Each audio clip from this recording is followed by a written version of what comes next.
গরম ভাতে যদি নারকেল ইলিশ হয় তাহলে কেমন হয়? তাহলে চলো রান্নাটা দেখে নাও আমি কিভাবে রান্না করছি নারকেল ইলিশ। আজ বানাচ্ছি নারকেল ইলিশ। প্রথমে আমি ইলিশ মাছগুলো ধুয়ে নুন হলুদ মাখিয়ে ভেজে নেব। আর মশলার মধ্যে রয়েছে সাদা আর কালো সর্ষে, তার সঙ্গে কিছু পোস্তও দিয়েছি, একসাথে পেস্ট করে নেব কাঁচা লঙ্কা দিয়ে।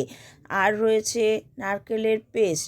সবার প্রথমে মাছগুলো ভেজে তুলে নেওয়ার পর কড়াইয়ে তেল দেবো, তেল দিয়ে দেবো কালো জিরে আর দিয়ে দেবো দুটো কাঁচা লঙ্কা চেরা। ঝালটা নিজেদের পছন্দ অনুযায়ী দেবে।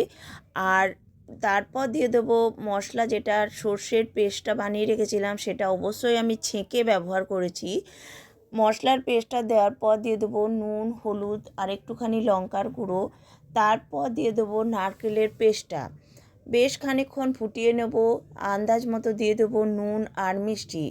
তারপর যেই দেখবো যে ফুটে এসেছে দিয়ে দেবো ভাজা মাছগুলো দিয়ে বেশ খানিকক্ষণ আবারও ফুটিয়ে নেব। তারপর আমরা দেখব যে না ঝোলটা ঘন হয়ে এসেছে, তখন আমরা ধনেপাতা দিয়ে ঝোলটাকে নামিয়ে নেব। মাছ তৈরি হয়ে গেল নারকেল ইলিশ। সত্যি গরম ভাতে কিন্তু আর কিচ্ছু লাগবে না। এই নারকেল ইলিশটা যদি গরম ভাতে যায় একদম স্বাদ তো অপূর্ব হবে। তোমরা বানিয়ে দেখো, অবশ্যই তোমাদেরও সুন্দর হবে। সকলকে ধন্যবাদ পাশে থাকার জন্য।